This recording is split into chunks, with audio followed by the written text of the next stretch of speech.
Welcome back to the Championship Day edition of Breakfast from Roth. My name is Bob Babbitt. We're brought to you by Nitro and Flapjack. Our next guest, two-time Ironman World Champion, course record holder, and now a inaugural winner here at Challenge Roth. First time here. What'd you think?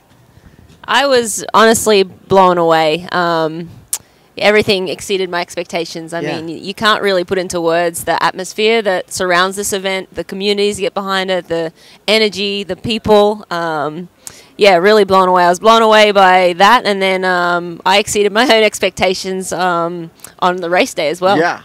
So Mirinda Carfrae is known for Kona, right? And you're known for building up through the season, going to October. This is, you know, you won for the second time. You broke the course record. You got married. It's like, what the hell? We'll try a bunch of new stuff. Exactly. And doing a long-distance race in the middle of the season, something you've never done before, and something your mentor, Greg Alexander, really didn't do much of, right? He ended up adding something at the beginning of the year. But now, with that, adding something like this, was it a little scary to change? You got a formula that works. Yeah, absolutely. I have a formula that works, but I stuck to that formula for 5 years. Yeah. And it was extremely successful. I had 5 great years in Kona. I hope to continue to have great years there, but mentally I needed change. I needed to mix it up. I needed to, you know, do some races that I'd never done before. Right. Bucket list races like this one. Also, Escape from Alcatraz I did earlier in the year, which is also, honestly, a bucket list race. Yes. A must-do event for anyone out there. So, yeah, it was just kind of, you know, after winning a world title, the next year's always tough. So I figured, well, it's going to be a tough year. I'm going to have extra obligations. Sure. It's going to throw my usual schedule off a little bit. So why not go and enjoy it and go and do some different events? And it's more like a mental refresher to go and just do some different races. And yeah, as you said, I didn't really know what to expect coming here and doing a full distance. I'm normally racing a half somewhere in the US at this time of the year. So I didn't know what to expect, but yeah, I mean, I'm kind of blown away by how well it all turned out for me. When did the course surprise people? You were here for a while, and people look at this course and go, "This course is, you know, look at the times. Everybody says it's fast. Yeah. It's a hard bike ride. I mean, there's a 10% grade out there. There's Solarborg. What did you rode it during the week, and then you got to ride it on race day? Race day, yeah. Difference. Absolute massive difference. I rode the whole course the weekend before, just 85K or whatever, one loop, and I did all my training rides since I was here basically 11 days out from the event on the course, and I was coming home all the time going, wow, this really is not a fast course. Exactly. I have no idea how they ride so fast on race day, but then, I don't know, when you're in race mode, when you're the roads are all clear. You don't have to look for traffic. You can just put your head down and hammer away. And also, you know, I put the disc on. That always helps. The race wheels on. Nice. That always makes you, you know, feel a lot better. But yeah, wow, it was a fantastic race. I think the other thing that makes it fast is that you know, in any Ironman or Iron distance race, you have low patches. Sure. And I think here, whenever you're hitting a rough patch, there'll be something else that will take your attention off how bad you feel. Whether it's a technical section on the bike course or a crazy bunch of beer drinkers on the side of the road yelling at you, it kind of like snaps you out of that funk and enables you to, like, you know, push through, and hopefully then you reach a better patch. So I think all of those things contribute to making this race a fast race. What I always find fascinating is you look back through our history, and someone like a Heather Fuhr would always be, you know, 10, 12, 14 minutes back and have to run her way through. And over the years, you've done plenty of that, where you're way back and run. And I think there's got to be a point of diminishing return where mentally you're going, I don't know if I can do this again.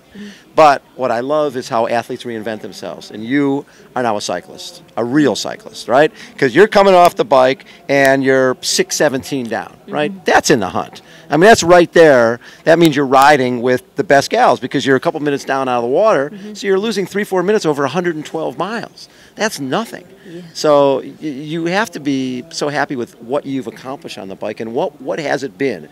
Is it just the change, your body's getting used to the load you're putting in, or the fact that the equipment is different, or just everything?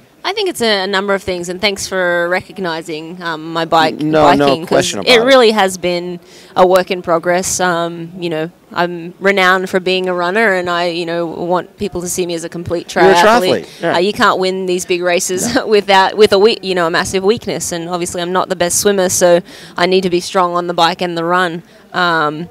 And yeah, I mean, in Kona, I think I only lost a few minutes, maybe 4 minutes to the best girls in the world. And they have a lot of ground from the other girls. And yeah, exactly. So, yeah, finishing Kona, I was really pleased with that performance and really proud of myself for racing so well. And then again here, I feel that I showed again that, you know, my bike is not a weakness. It's still not at the level I would love it to be at amongst the top women in the world, right. but I feel like I'm just making the steps, and you know, Felt have built a fantastic bike. They've created a triathlon specific bike, and I think it's on par with the Cervelos and the Specialized bikes. So I think that also has helped. Yes. You know, better equipment, faster bike. For sure, it was faster than my previous Felt. Right.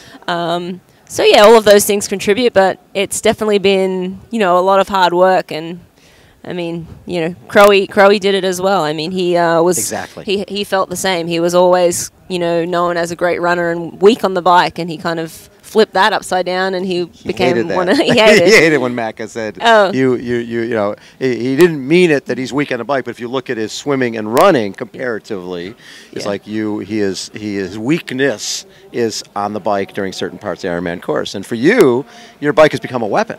Yeah, and that has to give you a great feeling when you get out of the water, rather than, oh my God, I hope I don't lose up too much more ground. It's like, I'm going to go make up ground.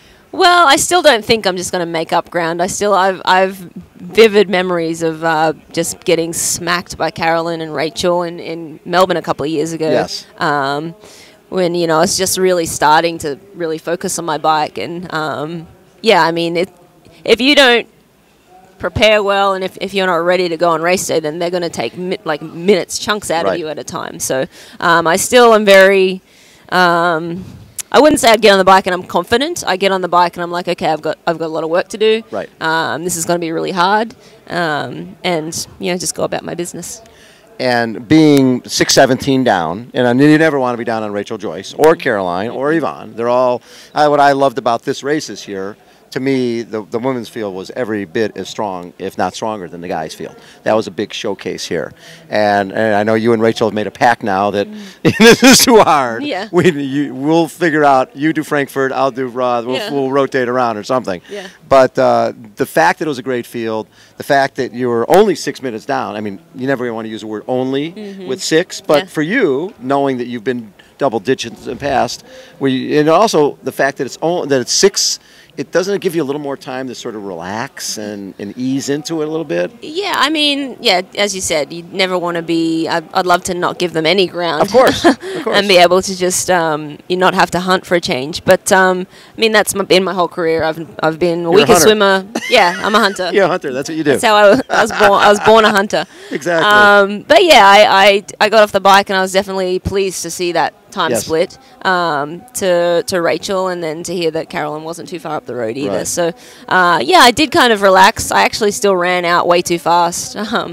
But I did relax in the first 10K and try to be smart and try to be patient and hold myself back a little bit. Whereas in Kona, I kind of just attack. Right, of course, yeah, from you the have start, because I have no choice. But, you know, 6 minutes, I figured, okay, I can be a little bit less aggressive than I normally am at the start of the marathon, and then, you know, try and hopefully have enough to pick it up at the end if I need to. Love that. Well, I know you got to go in because, you know, you are the champion, and they're starting the awards here very shortly.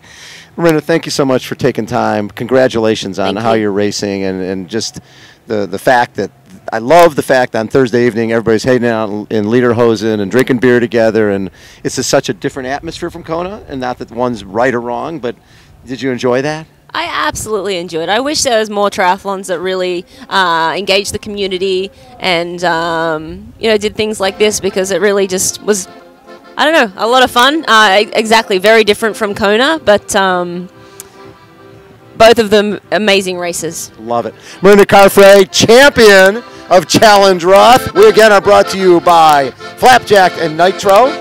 And Mr. Rayner, who swam 1:30, will take us out.